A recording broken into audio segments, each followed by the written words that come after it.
সূর্যাস্তের আগ মুহূর্তে বিদায় ঘণ্টা বেজে গিয়েছে। সাইলেন্ট বাজিয়ে সবাইকে বের হয়ে যাওয়ার জন্য দিক নির্দেশনা দেওয়া হচ্ছে।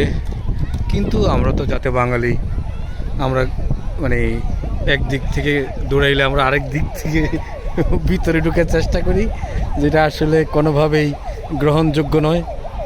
আমাদের উচিত যে এখানের স্মৃতিসৌধের যে রুলস সেটা মেনে এখানে ঘুরতে আসা, কারণ আইন বহির্ভূত কোনো কাজ করা আমাদের জন্য উচিত নয়। তো আশা করি যারা এখানে স্মৃতিসৌধে বেড়াতে আসবেন, বিশেষ করে সূর্যাস্তের কিছু সময় আগে বের হয়ে যেতে হয়, সেভাবে নিয়মমাফিকভাবে আপনারা এখানে ভ্রমণ করবেন। তো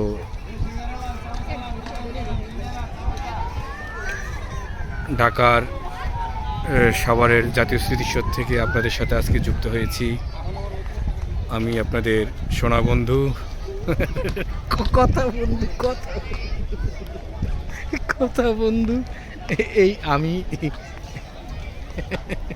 যাই হোক, সাইলেন্ট যেহেতু বাঁচতেছে, তো আমাদের সবার উচিত স্মৃতিসৌধ এরিয়াটা ত্যাগ করা, ভদ্রতার সাথে সচেতন নাগরিক হিসেবে আমাদের আইন মেনে নেওয়া উচিত। আমরা আজকের মতো বের হয়ে যাই, পরবর্তীতে আবার আসব যখন রঙিন বিভিন্ন ধরনের ফুল ফুটবে, ওই ফুল দেখার জন্য আমরা আসব। যদি এখনও ফুল আছে, কিন্তু যত সামান্য কিছু ফুল আছে, ওই যে এগুলো কী জানি বলে, মোরগ ফুল না, এগুলো মোরগ ফুল। এছাড়া আপাতত স্মৃতিসৌধে তেমন উল্লেখযোগ্য তেমন কোনো ফুল নাই। তো ভালো থাকুন সবাই, নেক্সট আবার দেখা হচ্ছে পরবর্তী ট্যুরে। সেই পর্যন্ত বিদায়, আল্লাহ হাফেজ।